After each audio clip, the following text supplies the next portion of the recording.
Hola chicos! Today we're going to talk about past participles as adjectives. Participios pasados como adjetivos. And if you're thinking to yourself right now, I don't even know what a past participle is. You actually do, you just might not know the terminology for it. So a past participle so far you have used in compound verb tenses. Compound, remember, just means more than one part. So here, have closed, the present perfect, had closed, the pluperfect. These are compound verb tenses because there's more than one part to them. So the closed is the past participle. Another past participle you might remember from your pronunciation words is Nunca he visto un hipopótamo. I've never seen a hippopotamus. Visto is also a past participle. Now when they work in a verb tense, they don't agree, they don't match. You don't change visto to vista because you're a girl saying you've never seen a hippopotamus. But as an adjective, which is what we're going to look at today, it will change. Before we get into all of that, just a reminder of what they are, how they're formed. So to form past participles, you're going to go to the infinitive, drop the AR, ER, or IR, that'll leave you the verb stem. For AR verbs, you're adding ado. For ER and IR verbs, you're adding ido to the verb stem. So if we look at our examples here, to say eaten, you're going to take off the ER, add ido, comido. Attacked, atacado. Vivido. For lived, closed, cerrado. So you will be using these to describe things. So if you say, oh, the windows are closed. Ay, las ventanas están cerradas. Or if you say, the little turtles were attacked by crabs. Las tortuguitas fueron atacadas por cangrejos. You're making this, which is now working as an adjective, match or agree whatever it's describing.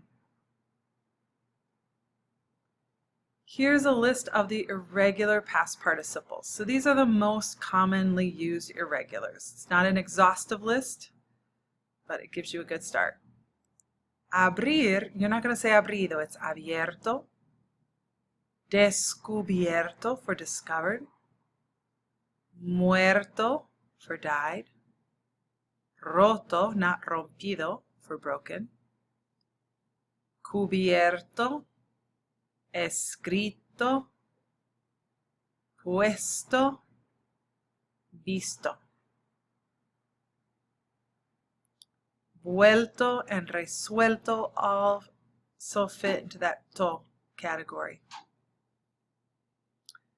Said or told and made or done, they sound similar to each other.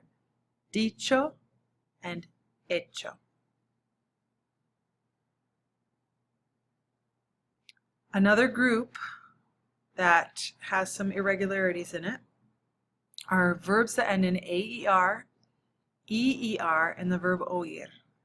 You'll need to put an accent mark on all the I's of those past participles, because if you don't, you're going to form a diphthong. It'll be huido instead of oído. And it's leído, traído, caído.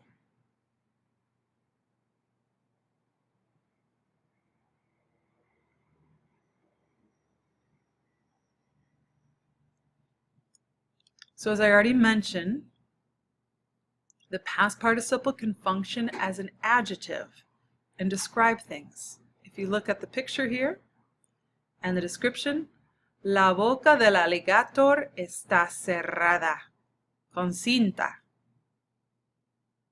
So está cerrada, cerrada being the adjective. It's cerrada because we're describing boca.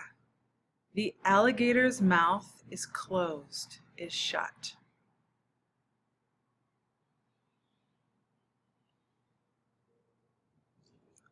Es una especie no frecuentemente vista. Vista is your past participle that's working as an adjective here. It's describing species. It's a species not frequently seen.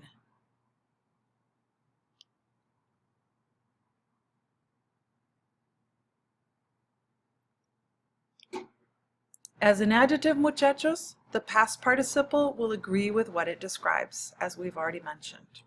So a broken leg, and we're going to talk about an animal leg here. Una pata.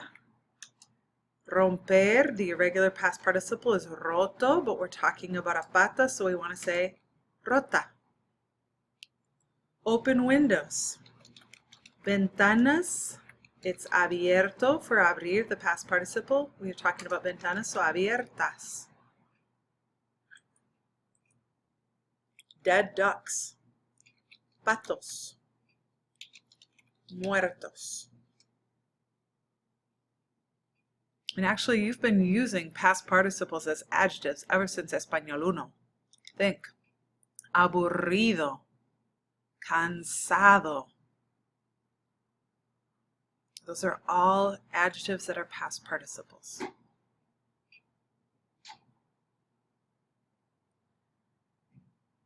Miren la foto aquí. Un perro muy necio, con papel higiénico. If we look at the first description, it says, el papel higiénico fue destruido por el perro necio.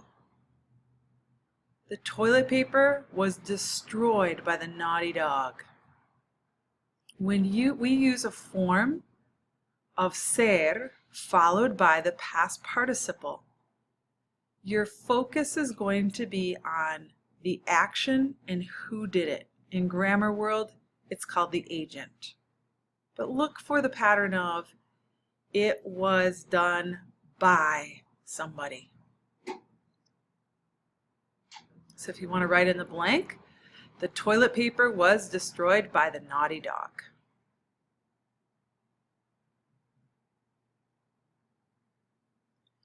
And chicos, some of you who like and enjoy grammar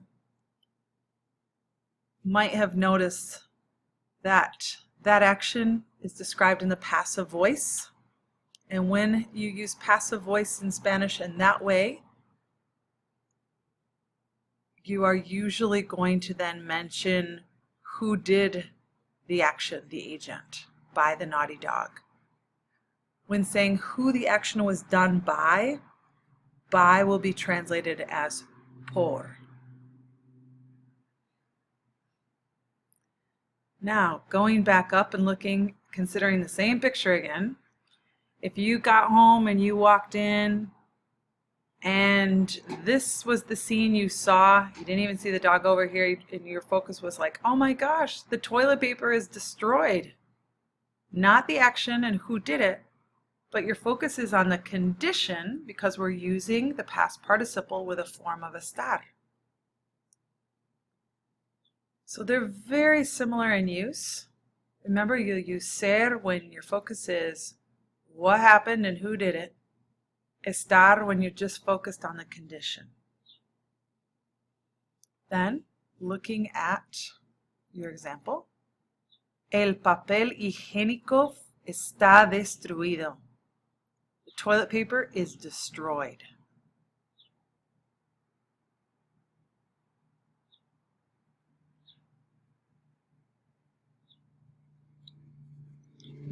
All right, two more visuals here.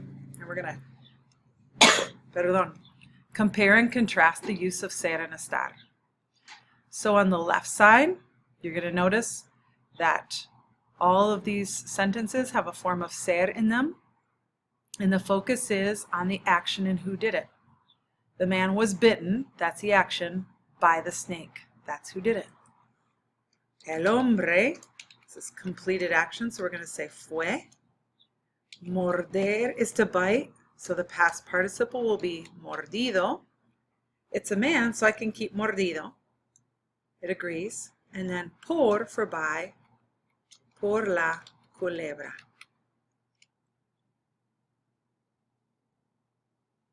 If you go to the other side, the butterfly's wing is broken. You're not saying the butterfly's wing was broken by a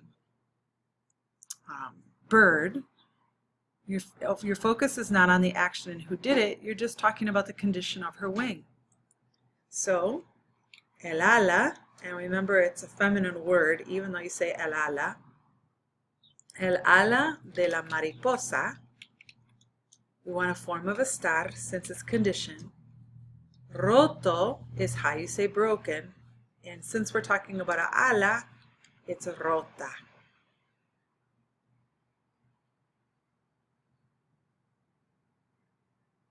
The eggs were buried by the mother turtle. So the action and who did it. Los huevos, we're going to say fueron because it's eggs. Enterrar is to bury. Enterrados por la madre tortuga.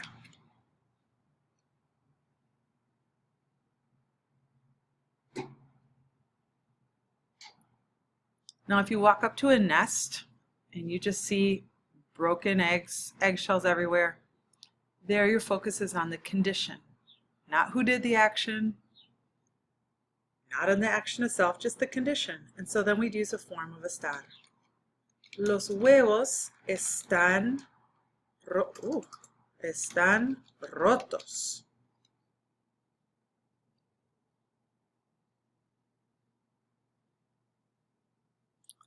The seaweed raft was destroyed by the ship. La balsa de algas fue, form of ser, destruida, because we're describing the balsa, por el barco. And once again, chicos, we are focusing on the action and who did it. And a lot of times you're going to see that this verb, this form of ser, is going to be in the preterite. The crab is hidden in the seaweed. Now we're not focusing on the action or who did it. We're just talking about a condition. El cangrejo. All right, so the crab is hidden in the seaweed. Sorry, I got interrupted there, so I don't know if my transition here is quite on. But that sentence, you're using a form of estar because being hidden is a condition. Está, esconder is to hide. And you don't have to worry about the passive voice or anything like the say. It's a cangrejo, so escondido en las algas.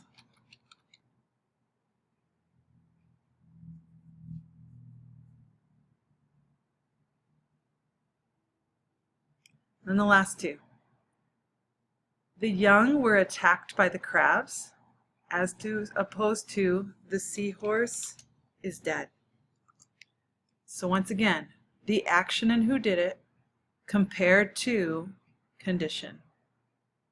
Las crías fueron, because there's more than one, atacado becomes atacadas, because you're talking about crías, por cangrejos. And the seahorse is dead.